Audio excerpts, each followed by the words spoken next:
Hello, আগের ব্লগে তোমাদের বলেছিলাম যে আমরা গেছি ঘন্টুর বার্থডেতে।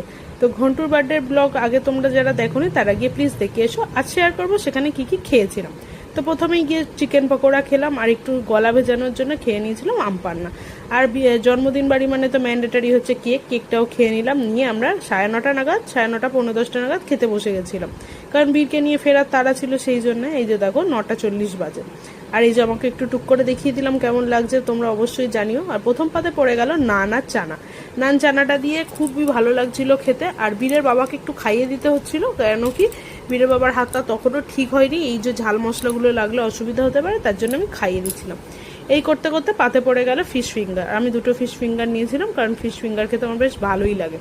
তারপরেই পড়ে গেল একদম কাজু কিশমিশ ভরা ভরা দিয়ে ফ্রাইড রাইস, আর তার সাথে আমি আমার পছন্দের দই কাতলার পেটির পিসটাই নিয়ে নিয়েছি। পেটির পিস খেতে তোমরা কারা ভালোবাসো অবশ্যই জানিও তো কমেন্টে। আর তারপরে ছিল চিকেন কষা। আচ্ছা, তোমরা চিকেন দিয়ে কি ভালোবাসো, ফ্রাইড রাইস না এমনি সাদা ভাত নাকি লুচি পরোটা, অবশ্যই কমেন্টে জানিও কিন্তু। আর এই যে ছিল লাস্ট পাতে ছিল চাটনি, পাঁপড়, আমের চাটনি ছিল, আমি যার জন্য 2টো পাঁপড় নিয়ে নিয়েছি, আর ছিল রসগোল্লা। আর শেষ পাতে তো অবশ্যই আইসক্রিম থাকবে। তো আজকে ব্লগটা এই অবধি রইলো, কেমন লাগলো তোমরা জানিও। আসছি।